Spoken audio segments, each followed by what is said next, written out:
In this video, we are going to study about the sources and the type of impurities. सबसे पहले we should know what the impurities are. ठीक है, तो impurities क्या होती है? हमारे कोई भी फार्मास्यूटिकल प्रोडक्ट है या फिर हम कोई भी फार्मास्यूटिकल प्रिपरेशन की अगर बात करें तो उसमें किसी ना किसी तरह की इम्प्योरिटी आ ही जाती है ड्यूरिंग द मैन्युफैक्चरिंग प्रोसेस. ठीक है, तो अब जो हमारी इम्प्योरिटी है वो या तो डस्ट या फिर मॉइस्चर की वजह से या फिर किसी भी तरह से तो एंटर हो ही सकती है, बट ऑल्सो कोई भी ऐसा केमिकल या फिर कोई भी ऐसा कंपाउंड या फिर एटम जो हमें अपने डिज़ायर्ड सॉल्यूशन में जिसकी रिक्वायरमेंट नहीं है, बट अगर वो कहीं से भी उसमें एंटर हो जाता है तो it will also be acting as an impurity. ठीक है, now let's see it in detail. The chemical compounds manufactured on commercial scale contain different type of impurities. Commercial scale मतलब लार्जर स्केल, मतलब कि किसी इंडस्ट्री लेवल पे अगर हम कोई भी कंपाउंड की सिंथेसिस करें at a larger level for the marketing of that product तो उसको हम बोलेंगे द कमर्शियल स्केल. मतलब बहुत ज़्यादा क्वांटिटी में अगर हम कोई प्रोडक्ट बना रहे हैं तो उसमें किसी ना किसी तरह की इम्प्योरिटी आ ही जाती है. ठीक है, वैसे हमें अपनी साइड से पूरे एफर्ट्स देने होते हैं कि हमारा प्रोडक्ट बिल्कुल इम्प्योरिटी फ्री हो, बट स्टिल अगर कोई इम्प्योरिटी एड ऑन हो रही है तो हम उसके बारे में बात करें. ठीक है, the pharmaceutical preparation should be free from toxic and other impurities. अब इम्प्योरिटीज़ को we can classify into toxic and non toxic. ठीक है, अब कुछ इम्प्योरिटीज़ ऐसी है जो अगर हमारे फार्मास्यूटिकल प्रिपरेशन में आ जाए तो it will not be poisonous, मतलब कोई ऐसा ह्यूमन हेल्थ को वो हेजार्डियस नहीं होंगे. ठीक है, बट कुछ इम्प्योरिटीज़ इस तरह की होंगी कि अगर हम उनको अपने मतलब उनको अगर हम खा लें या फिर उन हमारी बॉडी के अंदर वो एंटर हो जाए तो वो हमारे लिए पॉइजनस हो सकते हैं. ठीक है, फॉर एग्जांपल अगर हम आर्सेनिक की ही बात करें तो आर्सेनिक मतलब बहुत ज़्यादा बहुत बहुत बहुत कम क्वांटिटी में अगर हमारी बॉडी में आता है तो it is okay, but certain limits होती हैं जिसके हम लिमिट टेस्ट पढ़ने वाले हैं डिफरेंट डिफरेंट केमिकल्स के, बट उससे 0.1% भी ज़्यादा अगर हमारे प्रिपरेशन में एड ऑन हो गया तो it will be acting as a threat to human life. ठीक है, pharmacopoeia prescribe limits for harmful compounds present in the substance. हमारी जो pharmacopoeia as we all know it is a book जिसमें हमारी हर तरह की इन्फॉर्मेशन हमें मिलती है रिगार्डिंग द फार्मास्यूटिकल प्रिपरेशन. तो उसमें क्या होगा, हर कंपाउंड मतलब हर केमिकल, जैसे फॉर एग्जांपल हमारा कोई भी एटम है, हमारे क्लोराइड्स हो गए, हमारे सल्फेट हो गए, हमारे दूसरे हेलोजेंस हो गए, हर एक कंपाउंड की हमारे पास लिमिट प्रेस्क्राइब्ड होती है इन फार्माकोपिया, जिसमें क्या होता है कि हमें पता होता है कि हमें हाँ इतने लिमिट से ज़्यादा ये वाला प्रोडक्ट हमें यूज़ नहीं करना है अपनी प्रिपरेशन में, ये वाला जो हमारा केमिकल है वो हमें उसमें ऐड ऑन नहीं होना चाहिए, या फिर एटम है वो हमारी प्रिपरेशन में ऐड ऑन नहीं होना चाहिए. ठीक है, तो उसकी हमारे पास कुछ लिमिट्स दी हुई होती हैं, और ये जो लिमिट है इसको एनालाइज करने का एक डिफरेंट प्रोसीजर्स होते हैं जो हम हमारे लिमिट टेस्ट में पढ़ने वाले हैं. ठीक है, it is because of the fact that they can be toxic और might affect the pharmacological activity of API, that is the active pharmaceutical ingredient. अब ये जो लिमिट टेस्ट है हम क्यों पढ़ते हैं, क्योंकि हमारी जो इम्प्योरिटी है वो हमारे लिए तो हेजार्डियस हो ही सकती है, या और प्लस वो ये भी कर सकती है कि हमारा जो फार्मास्यूटिकल प्रिपरेशन है उसकी फार्माकोलॉजिकल एक्टिविटी को चेंज कर दे, मतलब उसका जो हमारा डिजायर्ड एक्शन है उसको चेंज कर दे. International conference on harmonisation, that is ICH, it defines impurities as a substance in the product that are not API और excipients used to manufacture it. ठीक है, मतलब कोई भी अदर केमिकल, कोई भी अदर सब्सटेंस जो भी हमारी प्रिपरेशन में एड ऑन हो रहा है other than the API and the excipients. What is the API? It is the active pharmaceutical ingredient, मतलब वो एंटिटी जो हमें एक्चुअल में फार्माकोलॉजिकल एक्शन शो कर रही है. ठीक है, मतलब हमारा फॉर एग्जाम्पल हमारा पैरासीटामॉल टैबलेट है तो उसमें जो पैरासीटामॉल का केमिकल फार्मूला वाला स्ट्रक्चर है वो है हमारा API. उसके अलावा हम बाइंडिंग एजेंट्स हमारे या फिर स्वीटनिंग एजेंट्स, फ्लेवरिंग एजेंट्स कुछ भी हम यूज़ कर रहे हैं तो वो हो जाएंगे हमारे एक्सीपियंट्स. ठीक है, तो इन दोनों के अलावा अगर कुछ भी हमारे प्रिपरेशन में प्रेजेंट है तो it will be acting as an impurity. These are the two definitions of impurities that we can write. Impurities in pharmaceuticals are the unwanted chemicals that remain with the API or develop during formulation or upon aging of both API and formulation. The presence of these unwanted chemicals even in small amount may influence efficacy and safety of the pharmaceutical product. ठीक है, अब हमारा जो impurity है वो अगर थोड़े से भी अमाउंट में प्रेजेंट है तो वो हमारे जो इफेक्टिवनेस है हमारे ड्रग की प्लस उसकी जो सेफ्टी है उसको इफेक्ट करेगी ही करेगी. The two major broad sources of impurities are synthesis related impurities and formulation related impurities. पहला है the synthesis related impurities and the next one is the formulation related impurities. ठीक है, सिंथेसिस रिलेटेड इम्प्योरिटीज़ हमारी कौन सी होंगी? impurities in pharmaceutical compounds arise mainly during the synthetic process from raw materials, solvents, intermediates and the byproducts. मतलब जब हमें कोई भी प्रोडक्ट मिल रहा होता है तो उसके साथ हमें कोई एडिशनल प्रोडक्ट मिलता है तो उसको हम बोलते हैं हमारे बाय प्रोडक्ट्स, ठीक है। अब ये वाली इम्प्योरिटीज़ हमें कहाँ कहाँ से सोर्सेज से मिल सकती हैं, लेट्स सी। तो first is the starting material, that is the raw material. ये हमारे कुछ एग्जाम्पल्स गिवन है, अगर हमें ये रिक्वायरमेंट है तो आप लोग प्रिपेयर कर सकते हैं, you can note it down, और वरना फिर अगर हम सिर्फ इसके सोर्स लिख दें तो भी हमारे लिए इट विल बी सफिशिएंट, ठीक है। Reagent use in the manufacturing process. Next we have the intermediate product, मतलब पहले तो क्या वो हमारा रॉ मटेरियल, मतलब वो स्टार्टिंग प्रोडक्ट जहाँ से हमारी रिएक्शन स्टार्ट हो रही है, ठीक है। Raw material are usually present in the final product as impurities from which the substance are prepared. अगर हमारा रॉ मटेरियल में ही दिक्कत है, अगर हमारा रॉ मटेरियल में ही इम्प्योरिटी है तो फिर जाहिर सी बात है हमारी जो प्रिपरेशन फॉर्म होगी उसमें भी इम्प्योरिटी तो आई जाएगी, ठीक है। All sodium compounds form from sodium chloride contain traces of chloride. अगर हमारा कोई भी सोडियम क्लोराइड हमें सोडियम क्लोराइड से ऑब्टेन हो रहा है तो उसमें कुछ ट्रेसेस ऑफ क्लोराइड भी हमें मिलेंगे ही मिलेंगे। Zinc sulphate is prepared from zinc metal और zinc oxide. Zinc metal and zinc oxide contain aluminium, copper, magnesium as impurity. If this impurities are present in high amount then they will be carried out to the final product। जाहिर सी बात है if हमारे starting material that is the zinc oxide, अगर उसमें zinc metal में ही impurity present है तो वो जाहिर सी बात है हमारे जो फाइनल प्रोडक्ट है उसमें जाकर एड ऑन होगी ही होगी, ठीक है। Now the reagent that is used in the manufacturing process. Some reagents are used in the production of drugs. If they are not properly removed, they may remain as the impurity in the final product. For example, calcium carbonate should be washed to remove excess of sodium carbonate and sodium chloride। जब हम calcium carbonate use करते हैं तो हमें उसे properly उसकी washing करनी चाहिए। वॉशिंग हमें पता है हम वॉशिंग करते हैं to remove the impurities only, ठीक है। तो कैल्शियम कार्बोनेट की वॉशिंग हो रही है to remove the excess of sodium carbonate and sodium chloride. Next is the intermediate product. Sometimes an intermediate substances produced during manufacturing process may be carried to the final product.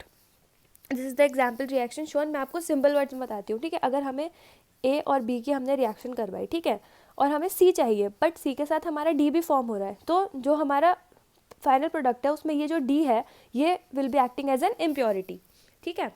हम इसको ऐसे भी explain कर सकते हैं अपने example में, अगर मैं आपको एग्जाम पॉइंट ऑफ व्यू से बताऊँ तो, ठीक है। Next, if it is not completely converted, ये तो हमारा उसकी एक्सप्लेनेशन है। Next are the solvents. Water is the cheapest solvent as we know, it is commonly use in the manufacturing of inorganic chemicals. It can be of following type, these are the type of water: tap water, softened water, demineralised water and distilled water. And the action next we have these are the types of water. ये सब हमें पता है, ये सब हमारे exam के लिए थोड़े डिटेल नोट्स हैं। अगर हम एग्जाम पॉइंट ऑफ व्यू से देखें तो हमें अगर सिर्फ उसके जनरल हम अपने सोर्स से लिख दें तो भी हमारा काम चल जाएगा, ठीक है। बट हमें पता सब होने चाहिए। मोस्टली जो हम अपने फार्मास्यूटिकल प्रिपरेशन में यूज़ करते हैं इज़ द डिस्टिल्ड वाटर, ठीक है। जितने भी आप लिमिट टेस्ट पढ़ेंगे उसमें आपका डिस्टिल्ड वाटर ही यूज़ होगा। Next we have the action of solvents and reagents on reaction vessel, मतलब कि वो यूटेंसिल या फिर वो वेसल जिसमें हमारी रिएक्शंस कंडक्ट हो रही हैं वो भी हमारा सोर्स हो सकता है of an impurity. Some solvents and reagents react with metallic container in which the reaction is carried out and therefore the traces of metallic impurities are added to the final product, ठीक है। अब हमारे reaction vessel में ही अगर किसी तरह की impurity present है तो वो उस रिएक्शन वेसल से हमारे जाहिर सी बात है हमारे प्रिपरेशन में जाकर एड ऑन हो जाएगी और वो वर्क करेगी एज एन इम्प्योरिटी, ठीक है। Similarly, reaction vessel made up of soda glass may release some alkali as impurity during manufacturing process. This is known as leaching. अगर हमारी रिएक्शन वेसल है जो कि सोडा ग्लास से बनी, एक एग्जाम्पल है दैट इज़ बीन गिवन। अगर हमारी कोई यूटेंसिल है वो सोडा ग्लास से बनी है, ठीक है, तो वो एल्कली रिलीज करेगी और this alkali will be acting as an impurity during manufacturing process. और ये जो रिएक्शन है एल्कली की it is known as leaching, ठीक है। Next we have the defects in the manufacturing process. अगर हमारा कोई मैन्युफैक्चरिंग प्रोसेस में कोई डिफेक्ट है किसी तरह का तो it will also be a source of impurity. In proper mixing, incomplete reaction, improper temperature or pH may result in synthesis of compounds with impurities in them, like synthesis of zinc oxide involves heating of zinc metal to bright red in presence of oxygen. If zinc metal is not completely converted into zinc oxide, a small amount of zinc metal may still remain in zinc oxide, ठीक है।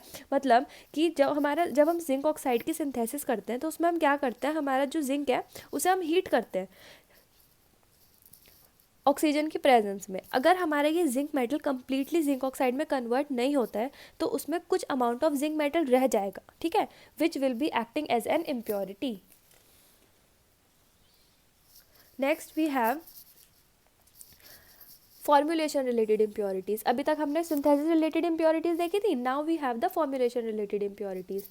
इसमें क्या होगा, API formulated with the excipient into various dosage form during dosage form design impurities may be introduced to the product from following। अब ये हमारी कहाँ से ऐड ऑन हो सकती हैं, फॉर्मुलेशन रिलेटेड इम्प्योरिटीज़ कैसे ऐड ऑन हो सकती हैं, ठीक है। अभी तक तो हमारी सिर्फ सिंथेसिस चल रही थी, अब हम उसको डोजेज फॉर्म में कन्वर्ट कर रहे हैं, ठीक है। So first we have the impurities due to storage condition. ये आप लोग, ये बहुत डिटेल नोट्स हैं, अगर आप लोगों को लगता है कि हाँ हमें पूरा पता होना चाहिए तो आप पूरा इसको अपने पास नोट डाउन कर सकते हैं, वरना फिर अगर हम सिर्फ सोर्सेज देख लें और प्लस उनकी एक छोटी छोटी कोई बात देख लें जो हम अपने, अगर मैं एग्जाम पॉइंट ऑफ व्यू से I am telling you, but वैसे आपको नॉलेज सब होनी चाहिए, तो इट विल बी सफिशिएंट, ठीक है। The storage condition affect the stability of every drug. Storage, अगर हम कोई भी ड्रग की बात करें, is a major concern of a drug, ठीक है। If not properly stored it deterioration takes place, मतलब डिकम्पोज होने लगेगी, हमारी ड्रग खराब होने लगेगी अगर हम उसे प्रॉपरली स्टोर नहीं करेंगे, ठीक है। अगर हम sodium hydroxide when expose to air it convert into sodium carbonate, ठीक है, तो हो गया ये as a source of impurity. Next, iodide react with rubber, कॉक and some metals and therefore it should be stored in glass bottles fitted with glass stoppers only, क्योंकि rubber के साथ ये क्या कर रहा है, रिएक्ट कर रहा है, okay. Next we have dosage form related impurities. API together with excipients are converted into different types of dosage form, and due to incompatibility between drug and excipient, formation of undesirable product takes place which affect the therapeutic effectiveness of a product, ठीक है। मतलब doses form related impurity, अब हम हमारे drug और excipients, मतलब मैंने आपको पहले बताया API और एक्सिपिएंट्स का कॉन्सेप्ट, तो उससे भी हमारी फॉर्मुलेशन में एड ऑन हो सकती है इम्प्योरिटी, ठीक है। Presence of lactose causes discoloration of several drug in solid dosage form. Next we have the environmental related impurities. इसमें क्या हो रहा है, हमारा जो आसपास से हमारा जो सराउंडिंग्स है उससे हमारी कैसी इम्प्योरिटीज़ एड ऑन हो सकती हैं। इसमें the first one is temperature. It is important in case of heat sensitive substances. देखिए, कुछ हमारे सब्सटेंसेज होते हैं जो हीट सेंसिटिव, हीट को रेजिस्ट कर पाते हैं, और कुछ हमारे सब्सटेंसेज होते हैं जो हीट को रेजिस्ट नहीं कर पाते हैं, ठीक है। तो थर्मली स्टेबल, उनको हम थर्मोस्टेबल और थर्मोलेबाइल सब्सटेंसेस बोलते हैं, ठीक है, इन साइंटिफिक लैंग्वेज। तो इसमें क्या होता है, अब हायर टेम्परेचर में result in loss of potency of vitamin and antibiotics. For example, अगर हम बात करें एंटीबायोटिक्स और वाइटामिन की, तो अगर हम उन्हें हायर टेम्परेचर पर उनको, मतलब हम उनको अगर हम हायर टेम्परेचर के थ्रू सस्पेक्ट करें तो वो क्या करेंगे, उनकी potency will be reduced. Next we have the humidity. Humidity मतलब जो हमारे एटमॉस्फेयर में मॉइस्चर प्रेजेंट होगा, ठीक है, अमाउंट ऑफ मॉइस्चर, कितना मॉइस्चर प्रेजेंट है। अब हमारा कोई ड्रग है जो हाइग्रोस्कोपिक है, हाइग्रोस्कोपिक मतलब मॉइस्चर एब्जॉर्ब जो ड्रग्स करती हैं, ठीक है, मतलब अगर हमारे उस ड्रग के सराउंडिंग में मॉइस्चर आएगा तो वो उसको एब्जॉर्ब कर लेंगी और वो खुद में थोड़ी मॉइस्चराइज बन जाएंगी, थोड़ी गीली गीली सी बन जाएंगी, ठीक है। It favours growth of micro organisms. अगर हमारी कोई ड्रग है जो हाइग्रोस्कोपिक है तो वो क्या करेगी, it will be susceptible to the growth of micro organisms, मतलब उस प्रिपरेशन में हमारे माइक्रो ऑर्गेनिजम्स ग्रो होने लगेंगे, तो फिर क्या होगा, वो ड्रग हमारी ख़राब हो जाएगी। Next we have the light. अब कुछ फॉर्मुलेशन ऐसी होती है जो हमारी लाइट के साथ रिएक्शन परफॉर्म कर लेती हैं, जिनको हम फोटोलिटिक रिएक्शंस बोलते हैं, ठीक है। तो ऐसी प्रोडक्ट्स को हमें क्या करना होता है, हमें एम्बर कलर बॉटल्स में स्टोर करना होता है ताकि वो जो ड्रग्स हैं हमारी वो लाइट के साथ रिएक्ट ना करें, मतलब एम्बर कलर बॉटल्स होती हैं डार्क कलर की बॉटल्स, ठीक है। Next we have the micro organisms. They are harmful to humans and their metabolic products into the formulation. जो मेटाबॉलिक प्रोडक्ट्स होते हैं ये हमारे होते हैं पायरोजन, ठीक है। तो जो हमारा माइक्रो ऑर्गेनिज्म है इनकी ग्रोथ तो हजार्डियस है ही, ठीक है, ऊपर से इनका जो मेटाबॉलिक प्रोडक्ट है, मतलब जब इनका मेटाबॉलिज्म होता है तो ये पायरोजन्स रिलीज करते हैं। पायरोजन्स क्या होते हैं, पायरोजन्स एक ऐसा मेटाबॉलिक प्रोडक्ट है जो अगर हमारी बॉडी में एंटर हो जाता है तो हमारे बॉडी का जो टेम्परेचर है वो इंक्रीज होने लगता है, ठीक है, तो फीवर वाली कंडीशन कॉज होने लगती है, ठीक है। So this is the effect of micro organisms in aspect to the introduction of the impurities.